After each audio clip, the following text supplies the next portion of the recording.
102 दिन पैदल चल चुके। मैं अब पूर्वी चंपारण की अपनी पदयात्रा करीब करीब ख़त्म करके अगले 2 दिन में गोपालगंज जाने के रास्ते में हूँ। उसी क्रम में आज आपके प्रखंड में यहाँ पर रुके हैं। संग्रामपुर में अभी मैं कल ही आया हूँ। संग्रामपुर में आज और कल 2 दिन चले, आज कल और परसों 3 दिन तक हैं, और 15 की रात को या 16 को गोपालगंज पहुँचेंगे।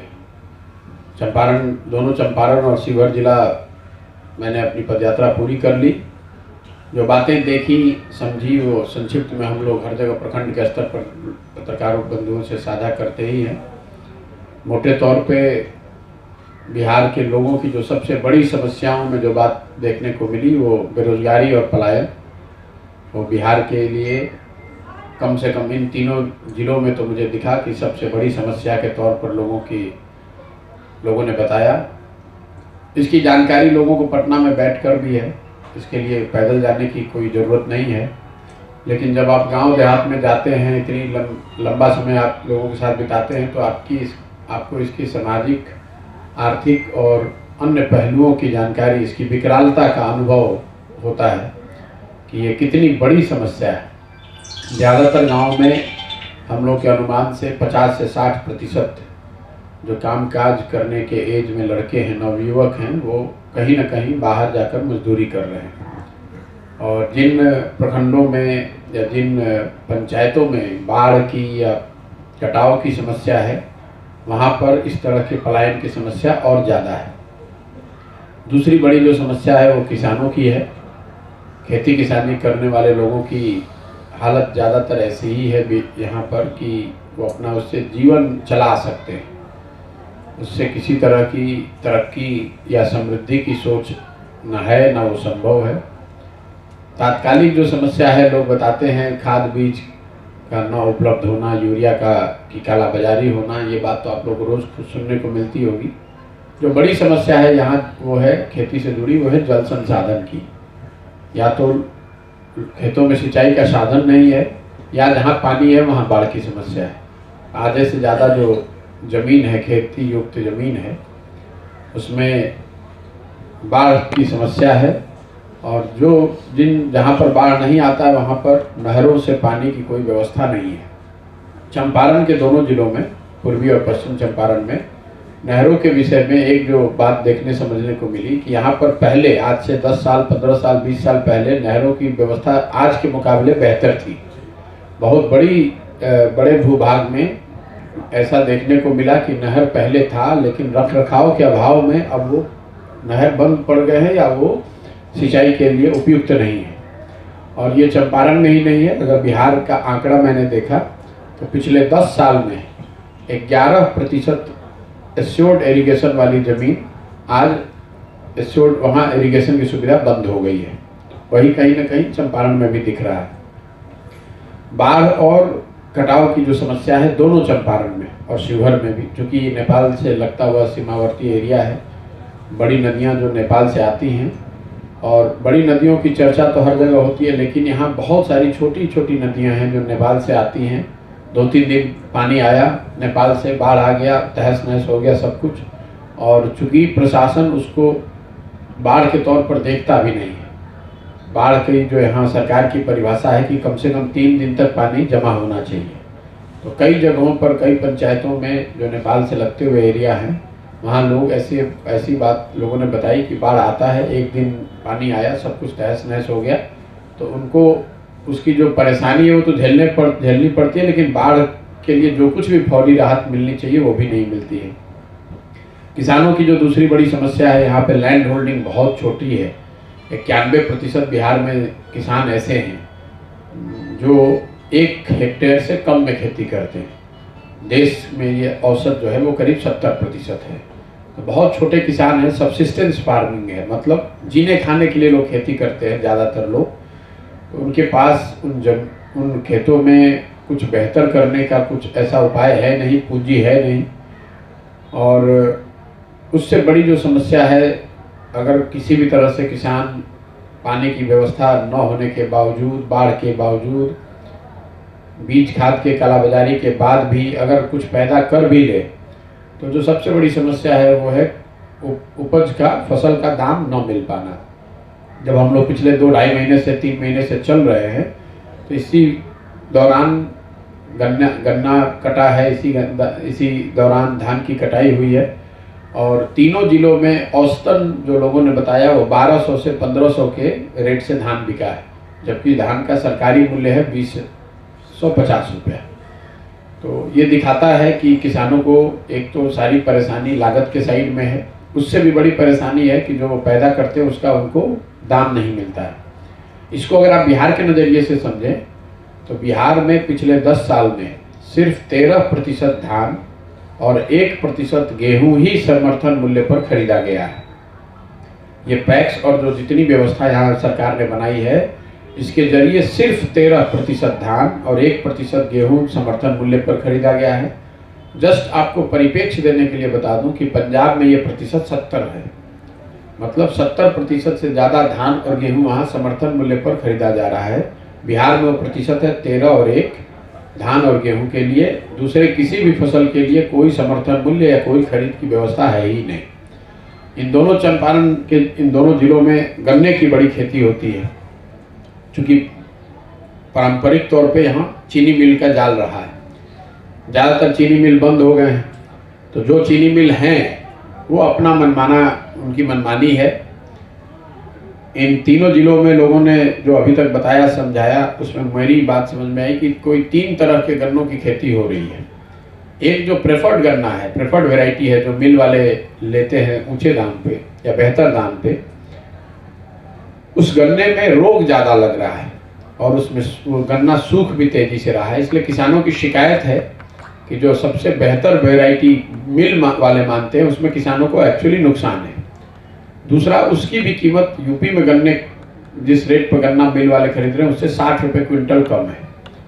और वजन की जो हेरा फेरी है वो तो तीनों जिलों में जहाँ पर भी मिल है, ट्रेलर पे 5 से 7 क्विंटल तक वजन सीधे तौर पर बिचौलियों के द्वारा या मिलों के द्वारा काटा जा रहा है। इसके साथ साथ मिल गन्ना उसका ही खरीदते हैं जो कांटा लगाकर खरीदें या फिर जिनके पास पर्ची हो, उसमें भी बड़े पैमाने पर धांधली है।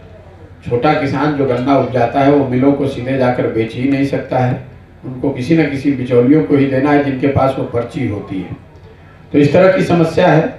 इसका एक आर्थिक मैंने अध्ययन कराया तो पता चला कि सिर्फ समर्थन मूल्य कितना बड़ा मामला है कि अगर सिर्फ समर्थन मूल्य पर यहाँ गेहूँ, धान, ज्वार, बाजरा, मकई खरीद लिया जाए पंजाब के मुकाबले, जो पंजाब में 70% खरीदा जाता है, यहाँ भी अगर 70% खरीद लिया जाए तो बिहार के किसानों को करीब करीब 25,000 करोड़ रुपया हर साल, मैं रिपीट कर दे रहा हूँ, हर साल 25,000 करोड़ रुपया ज़्यादा मिलने लगेगा। उनकी जो फसल वो उगा रहे हैं इसका ही कीमत 25,000 करोड़ रुपये एक्स्ट्रा मिलने लगेगा।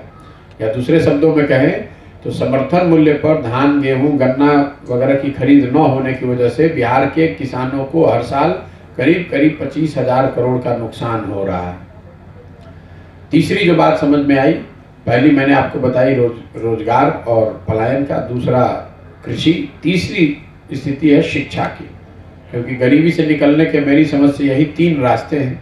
आप अपने आप को शिक्षित करके आगे बढ़ा सकते हैं, आप खेती किसानी करके अपने आप को गरीबी से निकाल सकते हैं, और तीसरा कहीं रोजगार व्यापार करके आगे बढ़ा सकते हैं। तो शिक्षा की स्थिति पूरे बिहार में चौपट है, ये सबको मालूम है।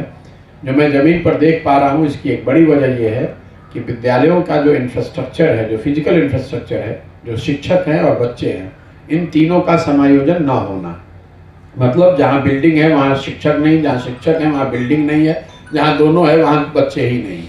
तो ये जो समतामूलक शिक्षा व्यवस्था बनाने का प्रयास किया गया है, जहाँ हर गांव, हर पंचायत में शिक्षा की कोई एक संस्था खोल दी गई है, बिना ये देखे हुए कि वहाँ ज़रूरत क्या है, बिना ये समझे हुए कि वहाँ पर पढ़ाएगा कौन, और बस नाम के लिए कहीं विद्यालयों को पेपर पर उत्क्रमित कर दिया गया। नियोजित शिक्षकों और उत्क्रमित विद्यालयों का एक जाल बना दिया गया है। और समाज की नज़र में और सच्चाई भी, ना विद्यालय में पढ़ाई हो रही है और ना कॉलेजेज में पढ़ाई हो रही है। विद्यालयों में खिचड़ी बांटा जा रहा है, वो भी घटिया क्वालिटी का, और कॉलेजेस में डिग्री बांटा जा रहा है, क्योंकि कॉलेज में जहाँ बिल्डिंग, शिक्षक, बच्चे सब हैं, वहाँ पर पढ़ाई नहीं हो रही है। वहाँ पर सिर्फ नामांकन, एडमिट कार्ड लेने और परीक्षा और डिग्री लेने बच्चे जाते हैं। तो मोटे तौर पे बिहार की शिक्षा व्यवस्था यही है कि स्कूल से खिचड़ी और कॉलेज से डिग्री बट रही है, पढ़ाई दोनों में कहीं नहीं हो रही है। यही वजह है कि बिहार का करीब करीब पूरा समाज एक तरह से अशिक्षित बना दिया गया है। पिछले 10-15 सालों में नीतीश कुमार के सरकार की मैं समझता हूँ ये सबसे बड़ी विफलता है। उनके शासनकाल का एक काला अध्याय है। एक शिक्षित व्यक्ति के मुख्यमंत्री रहते हुए बिहार की शिक्षा व्यवस्था का ध्वस्त हो जाना, ये सबसे बड़े दुर्भाग्य की बात है। क्योंकि कल अगर एक अच्छी सरकार आ जाए तो टूटी हुई सड़क बन सकती है, लेकिन अगर कल अच्छी सरकार आ भी जाए तो जो 2 पीढ़ियां इस शिक्षा व्यवस्था से पढ़कर निकल गई, अब जीवन भर उनको शिक्षित समाज के पीछे ही चलना पड़ेगा। और ये इसीलिए ये उनकी सबसे बड़ी विफलता है। इस 3 के साथ साथ 2 सरकार की बड़ी योजनाएं जो केंद्र सरकार की चल रही हैं, जिसके बारे में हर लोग चर्चा करते हैं। 3 योजनाएं। पहला, एक तो अनाज बांटने की जो योजना है, तो बिहार में भ्रष्टाचार का आलम अभी ये है कि 5 किलो अनाज, प्रधानमंत्री गरीब कल्याण योजना में 5 किलो की जगह हर जगह 4-4.5 किलो अनाज ही लोगों को मिल रहा है। वो इसलिए मिल रहा है क्योंकि प्रखंड स्तर पे या विधानसभा स्तर पे जो 15,000 से 25,000 क्विंटल अनाज प्रधानमंत्री गरीब कल्याण योजना में आ रहा है, उसमें व्यवस्थित तरीके से 40 रुपये प्रति क्विंटल के दर से पीसी काटा जा रहा है। और इसमें करीब करीब सारे जनप्रतिनिधि और अफसर शामिल हैं, इंक्लूडिंग विधायक। एरिया के लोगों ने बताया कि विधायक जी का अपना हिस्सा है। तो ऊपर से प्रधानमंत्री गरीब कल्याण योजना की बात कर रहे हैं, 5 किलो अनाज भेज रहे हैं, भाजपा वाले अपना पीठ थपथपा रहे हैं, और उन्हीं के विधायक उसी अनाज में से कमीशन काट के हर महीने पैसे ले रहे हैं। दूसरी सरकार, केंद्र सरकार की बड़ी योजना है शौचालय की। पूरे चंपारण में घूमने के बाद मैं आपको विश्वास से कह सकता हूं कि ओडीएफ कम्प्लीटली फार्स है। कहीं ओडीएफ नहीं है। खुले में शौच ज़्यादातर गाँव में आज भी सच्चाई है। मैं पैदल चला हूँ, जिन गाँव से भी निकलता हूँ वहाँ देखता हूँ खुले में शौच दोनों ओर हो रहा है, दोनों ओर पड़ा हुआ है। ज़्यादातर जगहों पर लोगों ने बताया कि अधिकारियों ने 2,000 से 4,000, 6,000 रुपये तक लिए और 12,000 रुपये लाभार्थी के नाम पर निकालकर उसका बंदरबाट हुआ है। कहीं पर शौचालय बनाने या उसको उपयोग में लाए जाने पर बहुत व्यवस्थित तरीके से कोई काम नहीं हुआ है। तीसरी जो बड़ी योजना है सरकार की, केंद्र सरकार की, वो है प्रधानमंत्री आवास योजना। आवास को लेकर स्वाभाविक तौर पर सबसे ज़्यादा डिमांड इसी चीज़ की है। जितने लाभार्थी अभी तक मिले उसमें ज़्यादातर लोग इंदिरा आवास योजना में 20,000 रुपये पाने वाले लाभार्थी हैं। प्रधानमंत्री आवास योजना में 1,40,000 रुपये की जो बात है, इसके लाभार्थी संख्या में बहुत कम मिले। लेकिन जो मिले भी वो भी बता रहे हैं कि व्यवस्थित तरीके से 25,000 से 40,000 रुपये इंदिरा आवास पाने के लिए आपको देना पड़ता है। उसकी सूची नाम बनाने में की शुरुआत में 1,000 रुपये लेकर तीसरे किस्त के जारी होने तक करीब करीब 25,000 से 40,000 रुपये आपको देना है। जहाँ पर जनप्रतिनिधि थोड़े ईमानदार हैं, वो पैसा नहीं ले रहे हैं, वहाँ पर भी 20,000 या 25,000 रुपया अफसर तो पैसा ले ही रहे हैं। और जहाँ जनप्रतिनिधि भी पैसा ले रहे हैं वो अपने शेयर उनका जोड़ दीजिएगा तो करीब 35-40 हज़ार रुपये तक लोगों को देना पड़ रहा है। तो ये 3 केंद्र सरकार की बड़ी योजनाएं जो लोगों से सीधे सरोकार जिनका है।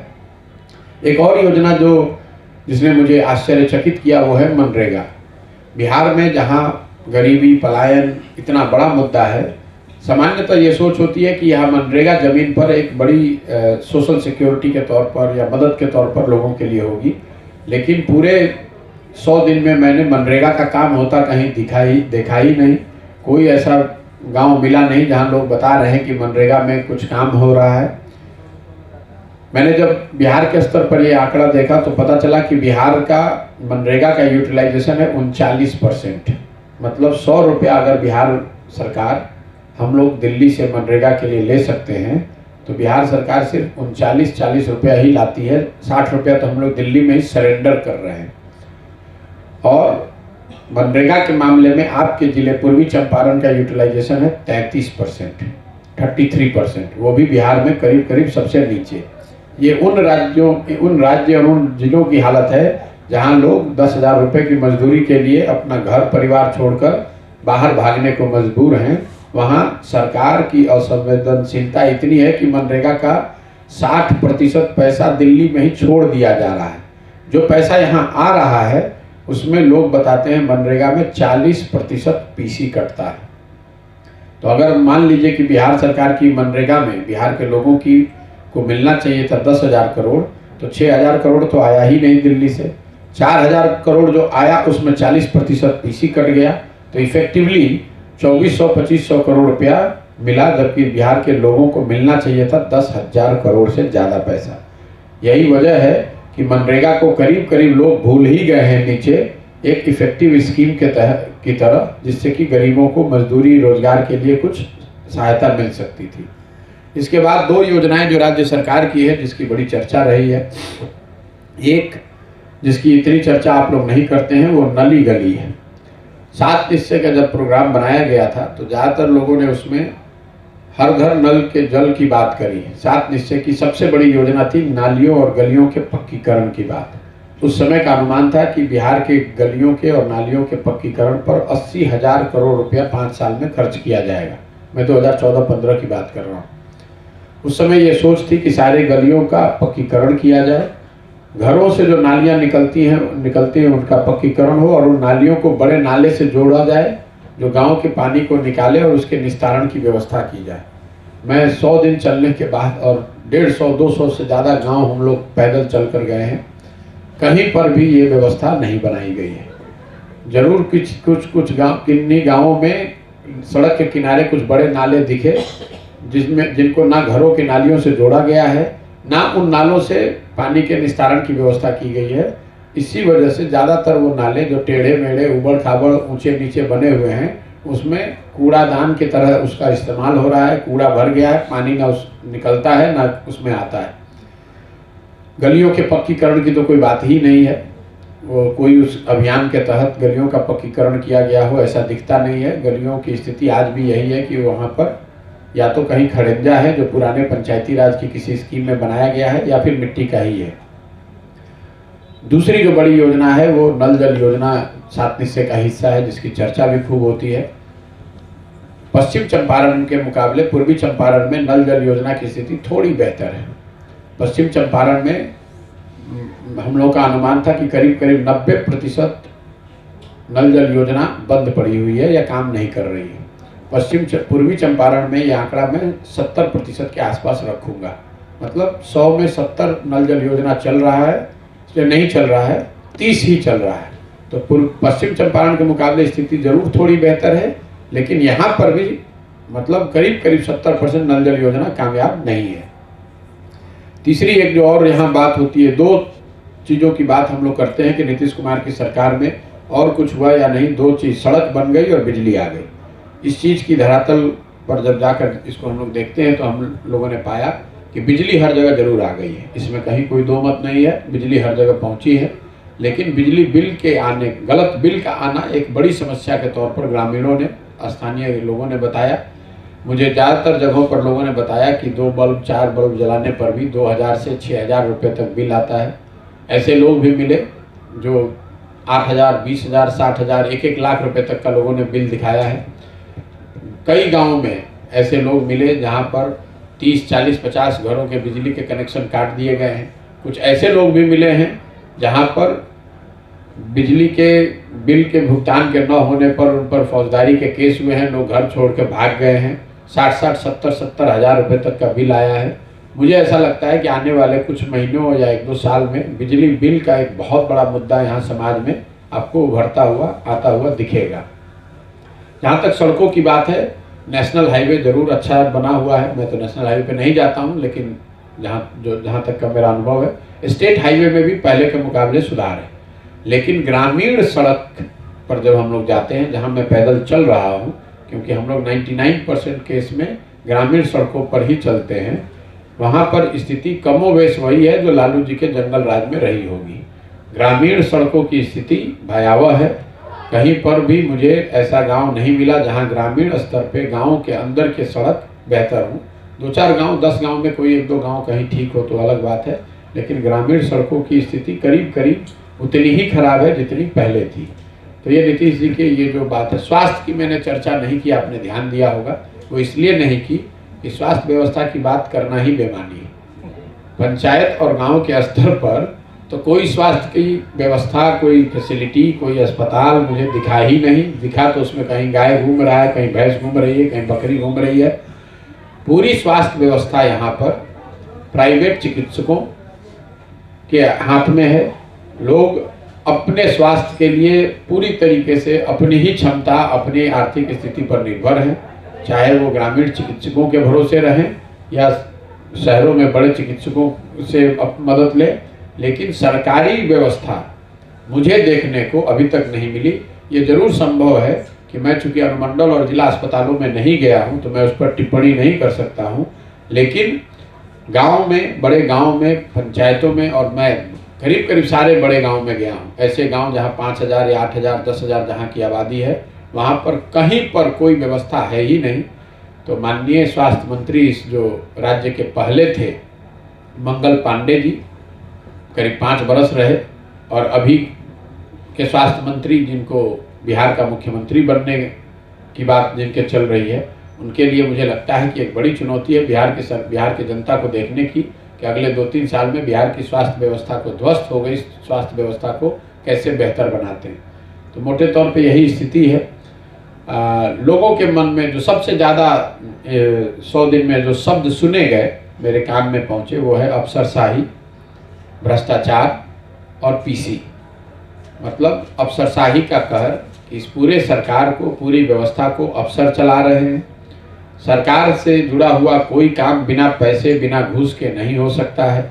और तीसरा, कोई भी सरकारी योजना ऐसी नहीं है जिसमें व्यवस्थित तरीके से लोग मिलकर पीसी, जो दलाली का नया नाम है, नहीं काटा जा रहा है। तो मैं 3 शब्दों में, जनता की नज़र में ये सरकार की पहचान अफसरशाही की है, भ्रष्टाचार की है और व्यवस्थित तरीके से काटे जाने वाले पीसी की है। ओवरऑल लोगों के मन में सरकार को लेकर उदासीनता या गुस्सा है। कहीं पर मुझे ऐसे लोग नहीं मिले जो ये बताएं कि भैया ये सरकार चल रही, देखिए आगे क्या करते हैं। लोग ये भी नहीं कह रहे हैं। लोगों ने एक तरह से मान लिया है कि इस सरकार से तो अब कुछ नहीं होने वाला है, आगे जो भी हो। जो लोग ये मान रहे हैं कि इस सरकार से कुछ नहीं होने वाला है, उनमें ज़्यादातर लोग या तो उदासीन हैं या उसमें एक बड़ा वर्ग ऐसा भी है जिनके मन में इस सरकार को लेकर बड़ा गुस्सा भी है। यही मेरी अभी तक की समझ बनी है।